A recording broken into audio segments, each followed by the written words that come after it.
A cuarta edición da Ruada do Traxe Tradicional Galego prevista para este sábado estrea percorrido. Sairá ás 6:30 da tarde da carpa do mercado para rematar no auditorio, onde terán lugar diversas actuacións de música e baile. Vai a comezar a saída ás 6:30 da tarde, esta vez vai a ser da carpa do mercado. Vai a finalizar o percorrido no novo auditorio municipal.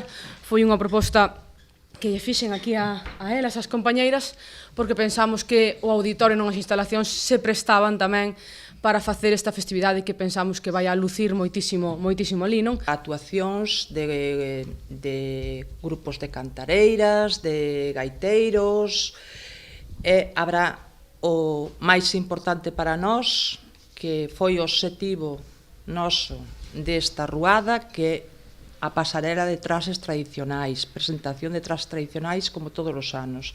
Eso é no que nós nos baseamos, a parte dos outros actos que habrá. Habrá sorpresa este ano, un traxe que levou varios premios, incluso en Europa.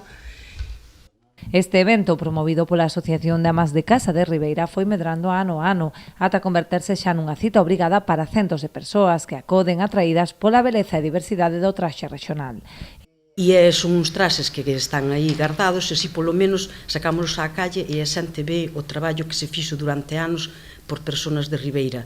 E ademais hai xente que nunca puxo un traxe tradicional ou de gallego, porque nós non todos os traxes temos tradicionales, porque algúns viñan do baile de Rei de Viana, e a xente está moitas veces moi agradecida por poñer un traxe que nunca na súa vida vestira un traxe de gallego. A Asociación de Amas de Casa pon a disposición das persoas que desexen os seus traxes para que poidan participar na ruada. No noso ánimo está o ensalzamento do traxe galego, está o ensalzamento do pasacalles con toda a xente que así o desexe, inda que non se anotaran na asociación, porque nós deixamos traxes a todas aquelas persoas que queiran participar e non o teñan, que se unan a nós o vindeiro día 14 ás 18:30 na carpa do mercado, frente ao mercado municipal,